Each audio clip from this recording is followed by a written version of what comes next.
The Northeast Corridor is the fastest, busiest piece of railroad in the Western Hemisphere.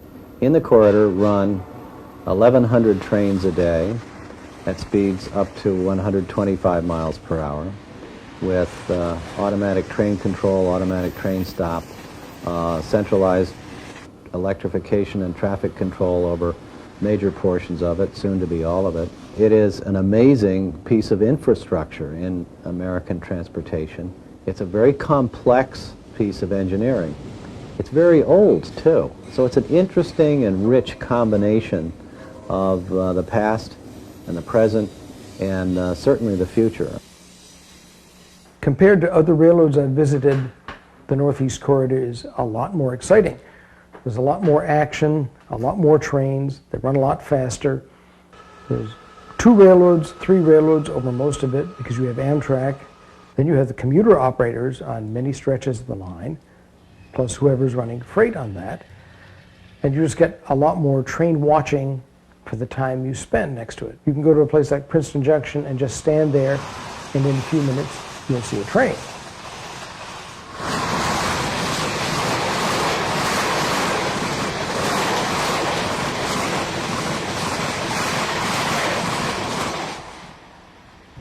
Although the Northeast Corridor spans 455 miles between Boston and Washington, D.C., our focus is on the original Pennsylvania Railroad segment that forms the heart of the corridor.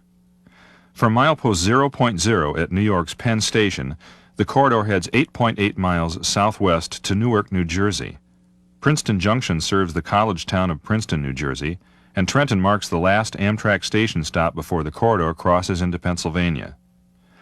At Philadelphia, the milepost numbers flip back to 0 at busy Zoo Interlocking Tower. Passing through Delaware, the corridor crosses the elegant Susquehanna River Bridge near Perryville, Maryland. 35 miles southwest lies Baltimore. BWI Station takes its name from nearby Baltimore-Washington International Airport, and 14 miles west at milepost 120.5 is Bowie. Then it's over the state line to the south end of our on-location, Washington, D.C. Washington, D.C. is the southern anchor of the Northeast Corridor. This is where our Metroliners terminate. This is where most of our Northeast direct trains terminate. It vies with Philadelphia and Chicago for second or third place in the all-time total of passengers handled each corridor. It's a very busy station. It also has the most beautiful rail passenger station, I think, in the world. Opened in 1907, Washington Union Station was built for $5.9 million by the Washington Terminal Company, which represented the 6 railroads that served Washington at the time.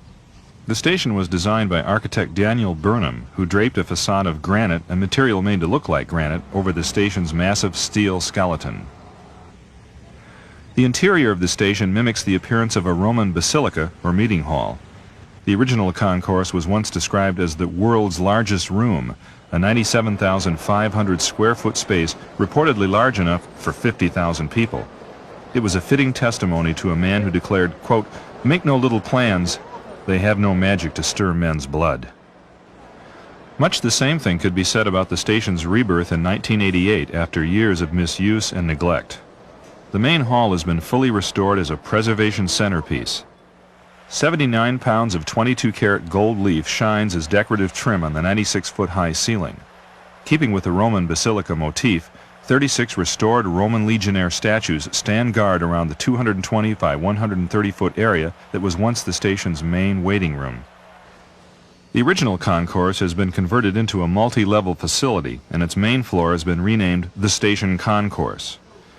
The 215,000 square foot area houses 5 restaurants and 120 stores, including a great train store for railroad enthusiasts. But lest you forget that you're in a railroad station, color video monitors scattered throughout the building flicker with train arrival and departure information. A more solemn reminder is this memorial for Amtrak employees killed in the line of duty. The memorial brings to mind the station's most inglorious moment on January 15, 1953. An inbound Pennsylvania Railroad passenger train lost its brakes on the main line and careened into the station at 40 miles per hour. Engine 4876 one of Penske's GG1 electrics, smashed into the concourse and partially sank into the basement with several coaches in tow. Fortunately, a few minutes advance warning cleared the concourse and no one was killed.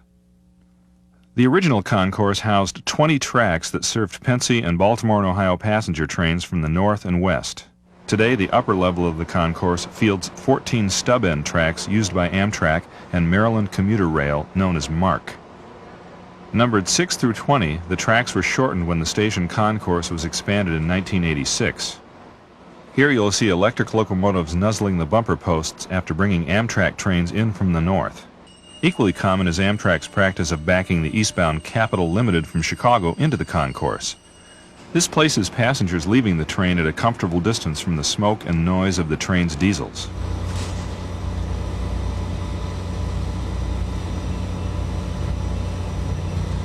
The lower level of the concourse houses 8 through tracks numbered 22 through 29. They allow Amtrak long-distance trains and Virginia Railway Express commuter runs from the north to pass under the station on their way to Virginia. But whether you're on the upper or lower level of the concourse, the platforms at Washington Union Station offer a grandstand view of one of the best shows in railroading. I took the Cardinal from Chicago to Philadelphia in 1988.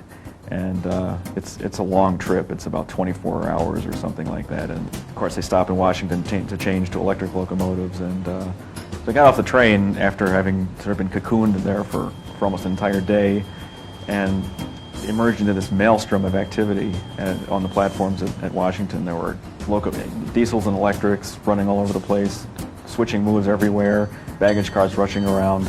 It was really an intense display of activity. It was quite cool.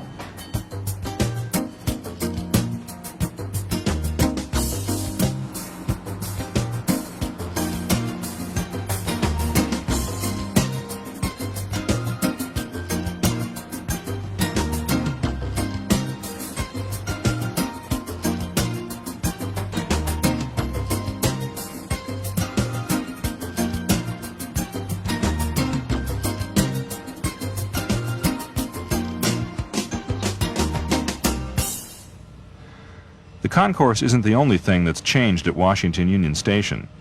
Switching chores were performed by the Washington Terminal until it was acquired by Amtrak a few years ago.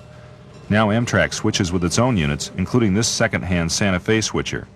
But never mind that some players have changed here, the name of the game is still non-stop switching. And the most valuable player is still K-Tower, the interlocking plant at the north end of the station. Here at K-Tower, we direct all trains in and out of Washington. We make all the trains up. We handle all shop cars and maintenance cars and any other thing that's involved in maintenance of the equipment. There's an assistant. He handles all Form Ds and which used to be called train orders, as some people know them as, and all blue flags, which people are working on the equipment will have to blue flag the track, and he handles most of the phone work. The other assistant operates the board, manually lining up all the trains in and out, yard crews, etc. And the train director, he oversees everything. He calls for all the trains and yard moves and everything else. It's exactly like an air traffic controller's job, with a little more stress involved. You're staring at red lights all day long instead of a video screen with identifications. So you have to remember a lot more than an air traffic controller would. You can't be lax at any time. The moment you let your guard down, you can get yourself in trouble real fast. I always tease the job's like being a snake charmer. You play with enough snakes, you're liable to get bit.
North of K Tower, near New York Avenue, is a connection between the Northeast Corridor and the main line of CSX, which more or less follows the corridor between Washington and Philadelphia. Here you'll see Amtrak trains mixing it up with MARC commuter runs. The commuter trains peeling away from the corridor represent MARC's Camden Line service. They use the CSX line to and from Camden Station in Baltimore, located near Camden Yards Baseball Park. The trains in the foreground represent MARC's Penn Line service, which uses the corridor to the end of the Penn Line commuter district at Perryville, Maryland. But these MARC trains at New York Avenue aren't the only non-Amtrak trains that operate on the Northeast Corridor. In technical terms, the Long Island Railroad introduces the most trains in the Northeast Corridor. New Jersey Transit's got to be second. They run a lot of trains on the corridor, and more since the opening of the Kearny connection this summer. They operate from Trenton to New York, and also from their Dover line, their Morris and Essex line they call. They now run into Penn Station from that old Erie-Lackawanna line. And also they've got their Shoreline and a few others that all funnel into the Northeast Corridor at Newark. Another major user of the corridor is SEPTA, the Philadelphia-centered commuter agency. Southeastern Pennsylvania Transit Authority operates numerous trains on the Northeast Corridor, many of them visiting 30th Street Station in Philadelphia.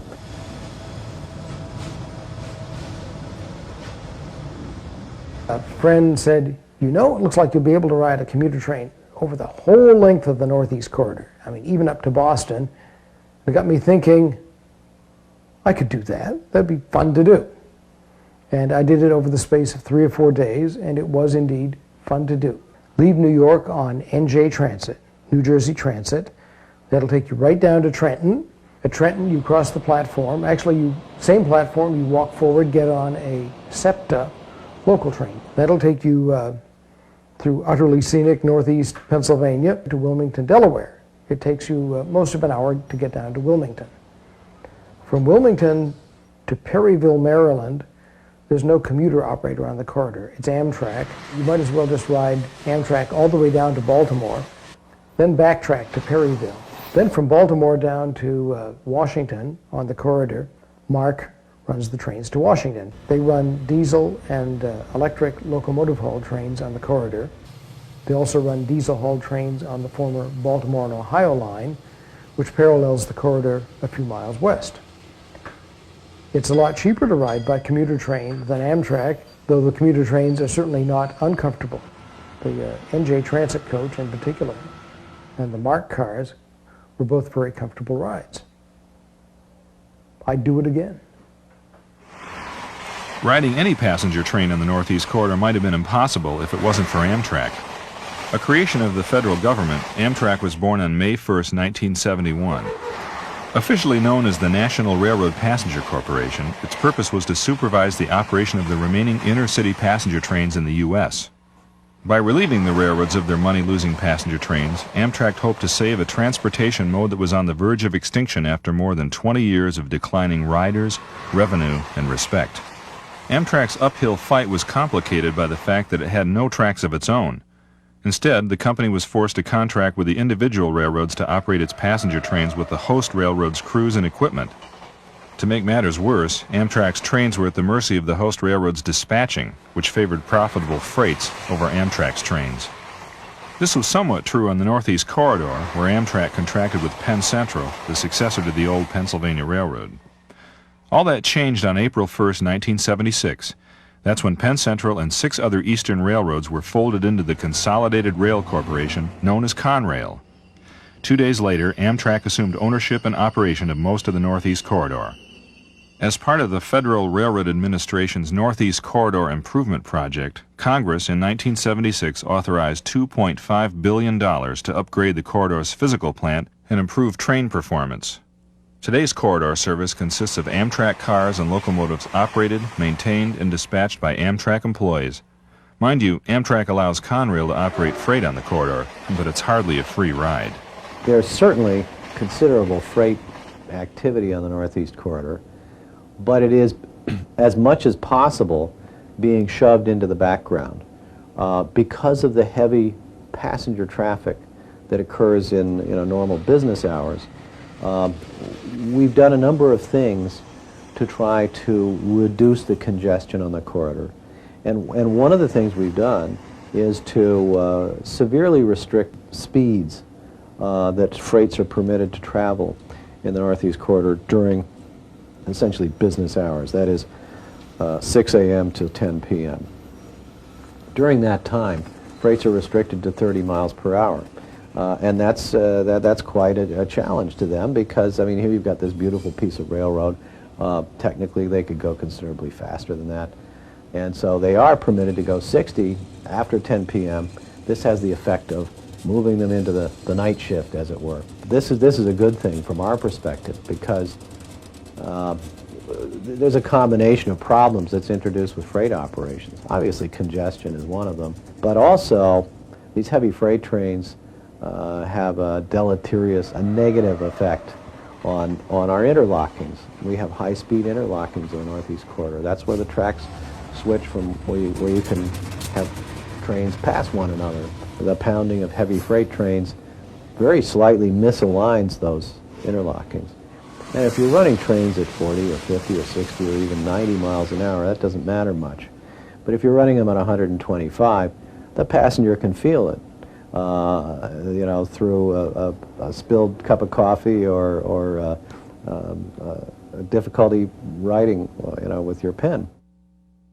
At Bowie, Maryland, the corridor connects with Conrail's Pope Creek Secondary, a lightly used branch line. But in 1872, Bowie played a strategic role in the Pennsylvania Railroad's struggle to build a line from Philadelphia to Washington to compete with Baltimore and Ohio's parallel route. The B&O, of course, was the first railroad as we know it, operating scheduled service. It was built from Baltimore westward toward the Ohio River, but early in its existence, they built a branch from Relay, Maryland, down to Washington. Well, the Pennsy began to feel just a little constrained by the Baltimore and Ohio. It thought maybe we'd like to have our own line to Washington. The B&O's charter forbid any railroads to parallel the B&O at a certain distance. The Pennsy bought up the Baltimore and Potomac, whose charter allowed it to build branch lines of something like no more than 20 miles. So the Pennsy started building south toward Pope's Creek, way down south of Washington. And you get the impression that about Bowie, Maryland, they climbed up on a telephone pole, maybe one of the early catenary poles, and looked off to the west and thought, well, look over there. That's Washington. I can see the Washington Monument from here. Let's measure it and see how much it is. And it turned out to be something like 19.8 miles. So they built a line from Bowie over to Washington. That's why when you leave Washington on the corridor, you're pretty much heading east for a little way. Baltimore and Ohio wasn't about to take this line down. They said, okay, if you can do that, we're going to build up to Philadelphia. And this became known as the Royal Blue Line. At Philadelphia, it connected with the Reading.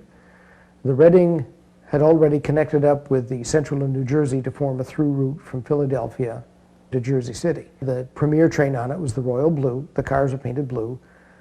Had a line all the way through from Washington to Jersey City. And this lasted for many years. In the 1920s, maybe a little later, maybe the 30s, Baltimore and Ohio put on dedicated bus service from the Jersey City terminal of the Jersey Central to take you across to Manhattan and Brooklyn to various bus terminals. And the buses would go across on the ferry and then take you to the various B&O stations. And the B&O always had a loyal following in that area. The Pennsy was the railroad, the big red streetcar, trains every hour or so. B&O didn't run quite as often. When I moved to Delaware, B&O had discontinued its service on the Royal Blue Line in 1958. Memories were still fresh in Delaware of the Baltimore and Ohio, how good the dining car service was. And more important than that, when you rode the B&O, you could always get a seat, which probably explains why B&O discontinued the Royal Blue Line. In terms of B&O's passenger service between Philadelphia and Washington, the biblical prophecy, "the first shall be last," turned out to be true. But a visit to Relay, Maryland will confirm that the Royal Blue Line survives as a busy freight route for B&O successor CSX.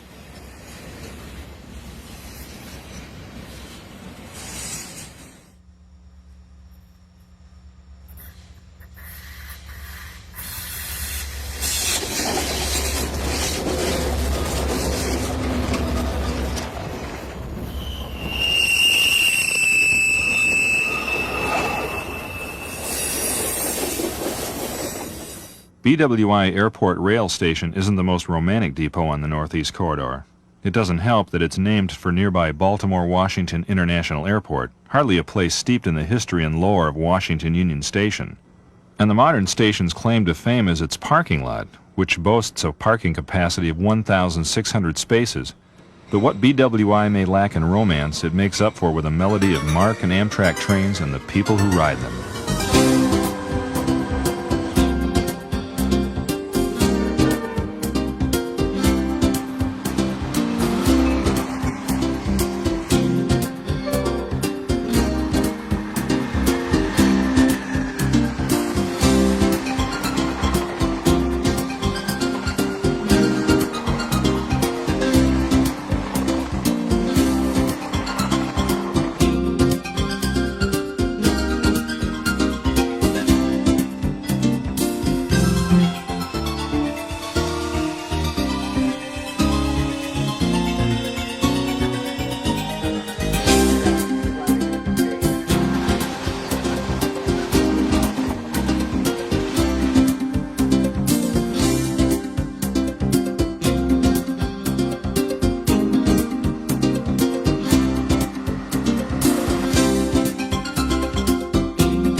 Baltimore sits at milepost 95.7, a mere 9 miles north of BWI Airport Rail Station. Although both stops share Baltimore's name, the similarities end there. That's because the romance missing from BWI can be found at Baltimore's Pennsylvania Station, an architectural gem in the corridor's crown. Back in 1911 when it opened, they had a very grand event. It was 5,000 people that were here for the grand opening. Railroads were much bigger, of course, at the time. And it was a focal point for the area here, development in the area. The resurgence of the area has come back, and just development in the area. We've got a new parking plaza was added to the station. There was a renovation done in 1984 that did a lot of cleaning and renovation of the stained glass and the marble and replacement of some of the marble and the tiles. Much brighter retail has developed, and we're still working on developing that. We're going to have a very nice restaurant. There's promises and projections to increase that level of involvement in the station. I would say we're the 5th largest. They've done major renovations at all the major stations in the system, and we're in turn for that, and it's coming to fruition. It's quite a few years of development and progress, and working together with the variety of different agencies and departments within Amtrak, and it's very, very positive. The Baltimore station is tucked between a couple of sets of tunnels. Trains from the north, from Wilmington and Philadelphia, come through tunnels to get to the station.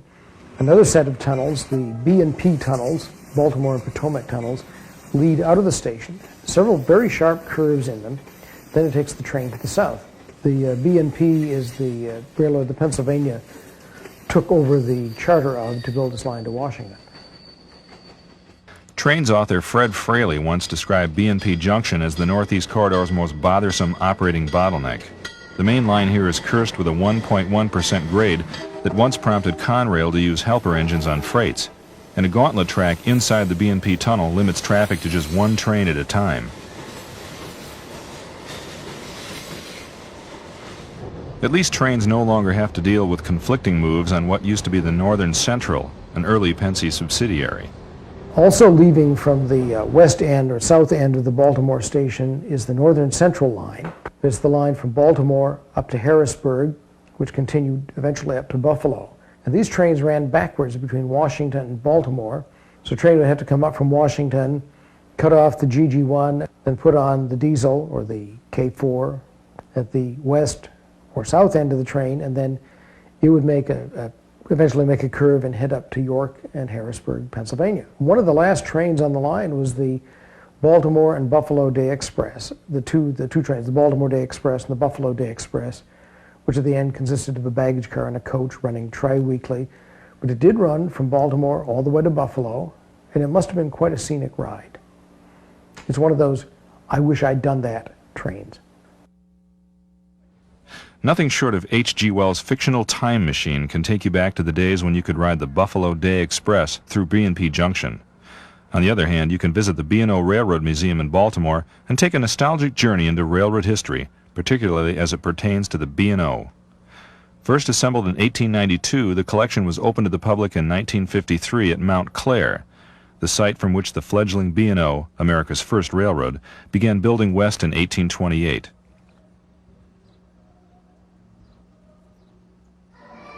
Today, the 37-acre site includes a vast array of original equipment, interpretive displays, and railroad artifacts.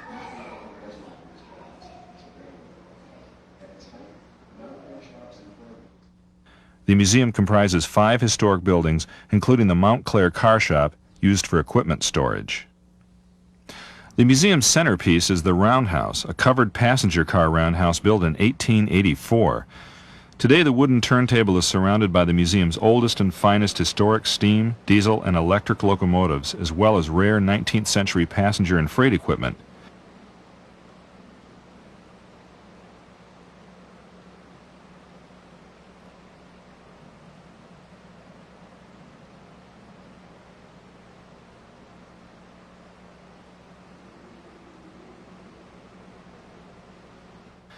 Normally, a railroad yard isn't the place to take a leisurely stroll to examine equipment, but the museum's yards beckon with a jaw-dropping array of rolling stock from B&O, Chesapeake and Ohio, and other CSX predecessor companies.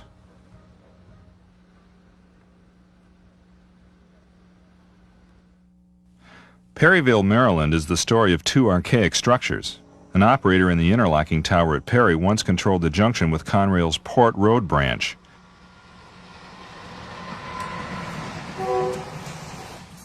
But like most of the towers on the Northeast Corridor, Perryville's functions have been transferred to CTEC, or CETC, Amtrak's Centralized Electrification and Train Control Center in Philadelphia. Today, rail fans on the Perryville station platform are the only people around to wave at passing trains.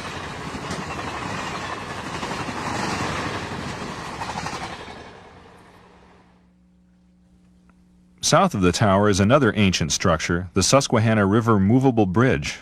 Built in 1886, the elegant bridge replaced the ferries that used to carry passengers of Pennsy predecessor Philadelphia, Wilmington, and Baltimore across the river. 110 years later, the names of the railroad and the trains themselves have changed, but the Susquehanna River Bridge stands tall, oblivious to change, doing its job with style.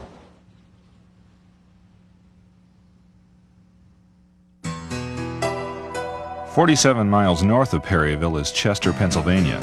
Like Perryville Tower, the station at Chester is a melancholy place. Signs that warn passengers not to cross the corridor tracks harken back to the days when the station was staffed by a Pennsy ticket agent.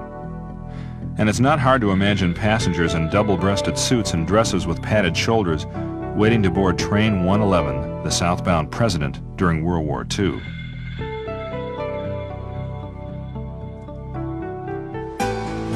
But Chester's fortunes declined as jobs at the shipyards and other local industries dried up in the 1980s. Whatever is left of Chester's spirit hunkers under the station platforms, buffeted by passing trains, waiting for the redemption that's graced its counterparts in Washington and Baltimore.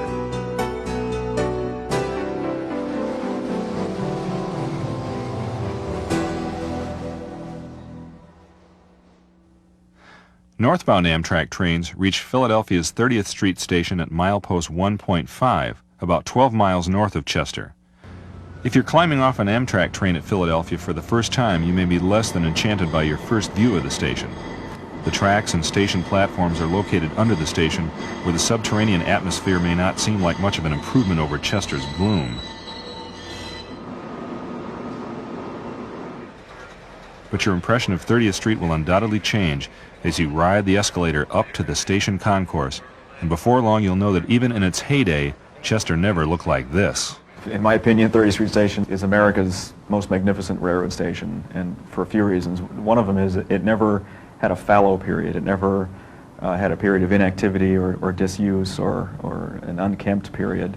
It's opened as a railroad station in the 1930s, and ever since then it's been an active railroad terminal. It hasn't been turned into a mall, it hasn't been turned into a hotel.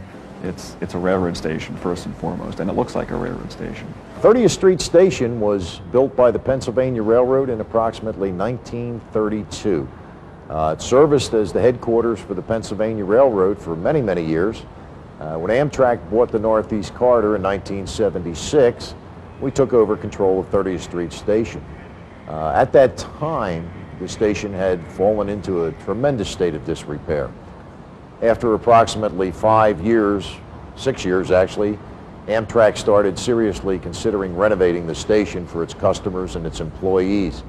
The renovation took about 5 years, ending in about 1991. It is absolutely one of the most gorgeous stations you'll ever want to visit. As an example, I always like to cite the ceiling. That was black, and you can see the gorgeous colorations. And that's the way the Pennsylvania Railroad had it. Our chandeliers that hang from the ceiling are original.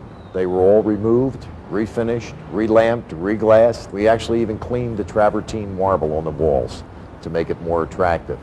All the signs were replaced to original.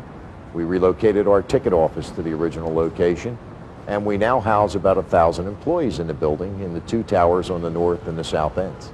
Philadelphia, unlike New York or Washington, is not a terminal location. We are more a through location, although some trains do terminate here. But we serve many, many product lines in our corporation. We serve Intercity, which runs long-haul trains. We serve the Northeast Corridor operation with Metroliners, Clockers, Harrisburg service, any number of trains. We also service New Jersey Transit comes in here from Atlantic City.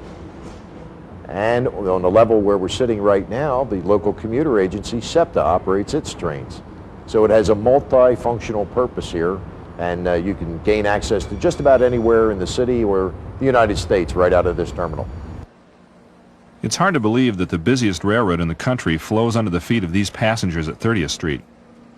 But you could say the same thing about what's going on above their heads on the 8th floor of the building. That's where Amtrak dispatches the trains those passengers ride. At CTEC, we're in charge of the safe and efficient movement of trains. We dispatch trains for Amtrak, New Jersey Transit, for the MARC Commuter Agency, for SEPTA, and dispatch freight trains for Conrail. The train dispatchers are directly in charge of these train movements. They display the signals and set the routes for the trains. They're also in charge of issuing any authorities that would be involved in train movement, whether it be speed restrictions or any protections that the trains might need. They talk directly by radio with the engineers, with the conductors, with the track department, with the CNS maintainers, anyone that would need to work on the railroad or need protection while they work on the railroad. The dispatcher would also relay any information from the trains themselves to the necessary personnel who would then deal with any given problem we have, whether it be a catenary problem, debris on the track, any authorities that they might need to receive to move the trains. Train dispatchers work 8-hour shifts, and the railroad operates 24 hours a day. They're working in a dimly lit room. It needs to be dark because we're looking at screens. It's similar to a movie theater in that regard. They like what they do. They actually seem to thrive on problems. You'll find that you do sit there, and if the trains run on time and the signals are displayed for the train movement, then everything runs along very nicely, but this is not a typical day. I like to think that we're paid to know what to do when there's trouble. Anybody can sit here and pull signals up for trains to move. Previously, before this operation was put into effect, we had block operators who worked in towers, in train towers. They would display the signals and set the routes for the trains under the jurisdiction of the train dispatcher.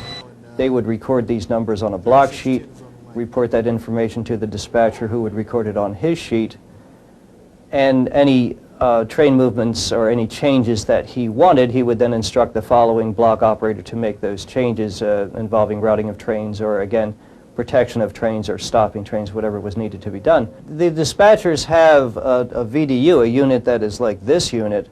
They have a touchscreen capacity and a series of commands across the bottom of this screen. They can then touch the function that they need, and then whether it might be a clear signal or reversing a switch, whatever they need to do, they have a touchscreen capacity, and then they execute that command, and the computer would then, through a series of relays out on the ground, it would then perform that function. Now, we're sitting here in Philadelphia, and we're dispatching trains that are leaving Washington Terminal 135 miles away. Zoo Tower takes its name from the nearby Philadelphia Zoo. Granted, you won't see big slimy weasels at Zoo Tower, but what you will see is a track schematic that shows 7 routes, all without crossing any tracks at grade. From an engineering point of view, zoo interlocking is a triumph of what are known as flying junctions. From a human point of view, zoo is a testimonial to the nerve and skill of the block operators who toiled there. Well, I'm the train director. I give the orders where I want the train. And I got an assistant, he takes all the reports in and gives it to me. I got one assistant that gives me the train from Overbrook Tower.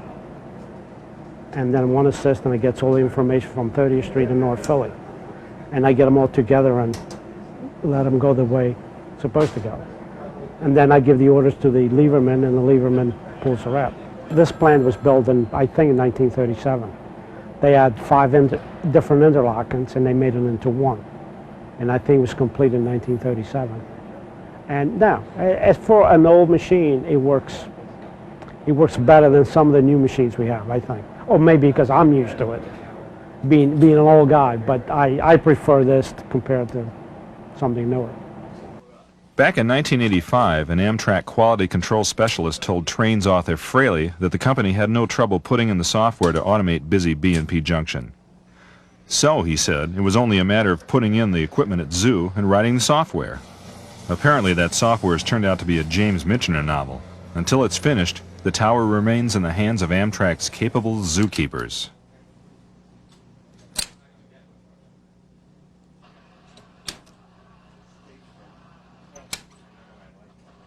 Yeah, either one.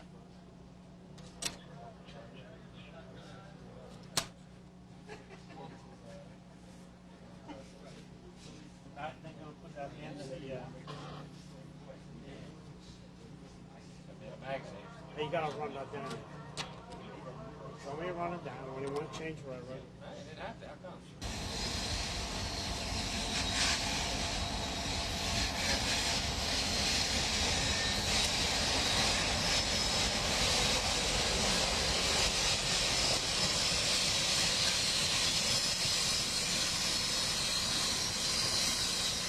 Another good train watching spot is Princeton Junction between New Brunswick and Trenton. It's a junction of a little line, short line that goes from the junction, obviously, up to the city of Princeton. And it's known locally as the PJ&B, Princeton Junction and back. And it comes into a Y on the west side of the main line. It runs with a single silver line necktie.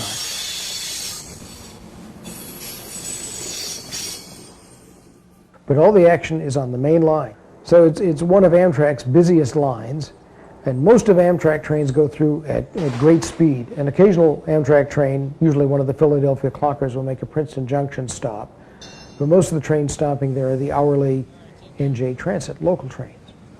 But the 2 platforms are wide open. You can just stand there and sit, stand, watch things go by.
You'd expect the black tower at Hunter Interlocking to be a busy place. After all, this is the junction of Amtrak's number 5 running track, Conrail's Lehigh Line, and NJ Transit's Raritan Line.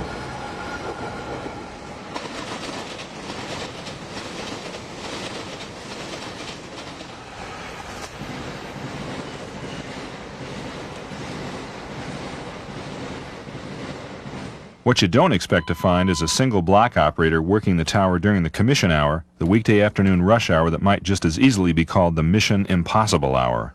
I'm a block operator. I'm in charge of taking and giving reports from east and west other towers, recording times the train went by, any emergency conditions that may arise, or any messages that may be need to given to either Newark Station or 40 office or what have you. I'm the eyes and ears of the railroad is what they say. It can be lonely a lot of the times. You know, you're working here by yourself. You always have to come in prepared for anything. It's pretty much it. You have to be prepared for anything. Most of the time when you come in, there's a lull because there's nothing going on, but you know, you got to start getting yourself tuned in around 4:20, because 4:30 it all comes down. That's when everything, you know, starts running everything westbound and it's time to go, you know. So many things happen in a split second that can ruin your day, you know. A train may break down or wire may come down and everybody's calling you on the phone, everybody's calling you on the radio, they're calling you over the intercom, they're calling you on the block line back and forth. You just got to kind of go with the flow with everything, you know. Amtrak 15426 for radio check, over. That's a Roger 5426, you're loud and clear. We'll get you right down, hold on a second. Hunter. Yeah, Hunter. Oh. Hey, I got 5426 on the hill. I need a BDR for 33 switch.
Newark doesn't rate much more than a mention in either the Amtrak employee timetable or its public counterpart. Perhaps that's because others are willing to sing its praises. Newark, New Jersey is another restored station on the old Pennsylvania main line. It is notable architecturally for its use of ornamental aluminum, cast aluminum. The first major use of that form of decorative architecture, and it's renowned for its architectural splendor. Newark Station is maybe one of the Northeast Corridor's unremarked jewels. It's a magnificent building that's been recently restored that has quite a bit of interesting Pensy stuff in it. It's got the keystones in the ends of the benches, and it's got plaster medallions around the ceiling. Very, very neat.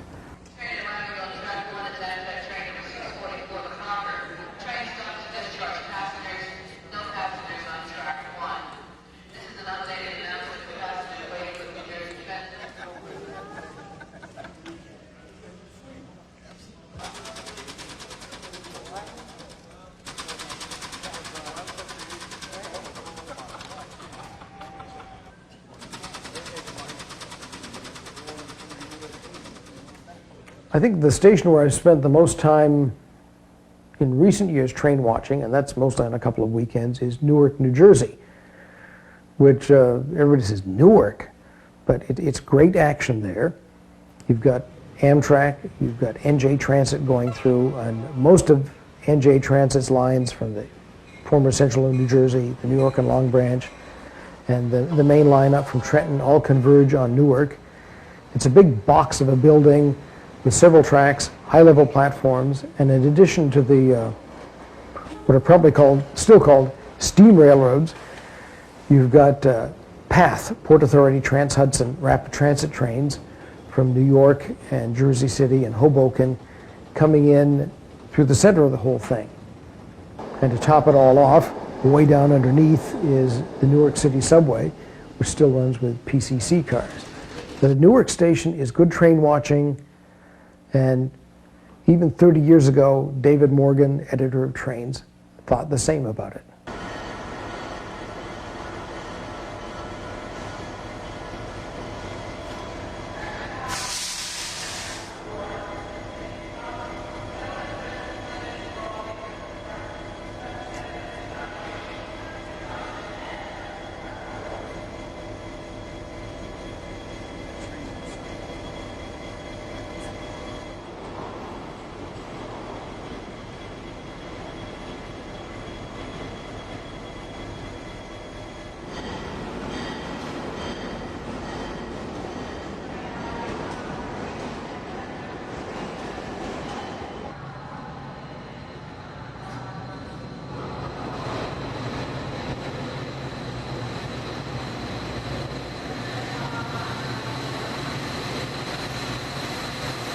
Our on-location wraps at New York's Penn Station, perhaps the most controversial structure on this portion of the Northeast Corridor. Pennsylvania Station in New York was designed, like so many large stations, as a monumental gateway to the city. You arrived in a train, you came up from underneath the Hudson, got off the train, climbed up a flight of stairs to the arrival concourse, another flight of stairs to the main concourse, then a couple more flights of stairs eventually brought you out to the streets of New York through a great big arched portal. You felt as though you had really arrived somewhere. Well, what they made of this is a very low-ceilinged room where you come up the same stairs, the same railings are visible. You come up into this low-ceiling, brightly lit room.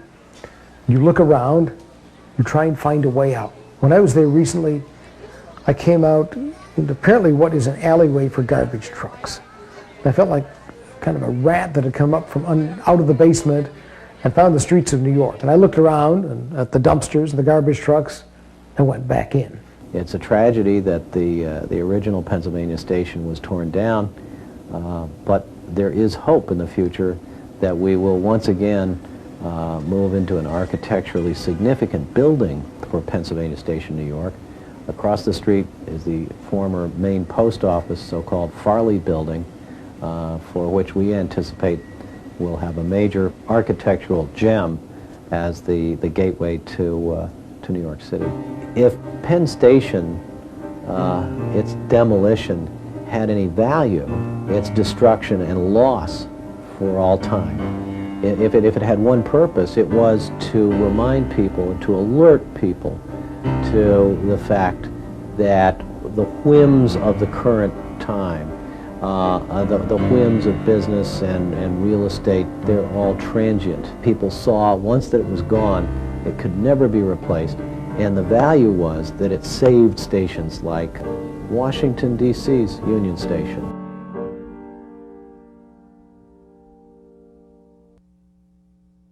The SEPTA stop at Eddystone, Pennsylvania doesn't rate a station, much less anything as grand as New York's Farley Building.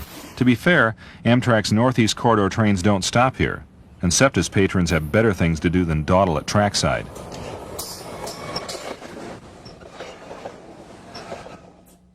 But not us. There are signals to watch, the zing of the overhead catenary to listen for. To pass the time, there's talk of the Baldwin locomotives built here before the company folded in 1956. Finally, the glare of a headlight, then quicksilver wheels on welded rail. It's train time on the corridor. It couldn't be any better. Or could it? I think 50 years from now, the corridor will still be around. I mean, to see it, I'll probably have to be wheeled out there to have a look at it. Somebody will wheel me out on the platform. But I think there'll still be train service, if anything, more frequent, better than there is now, because there's nothing else that can carry that volume of passengers through that crowded territory. It'll still be doing its job, even if I'm not.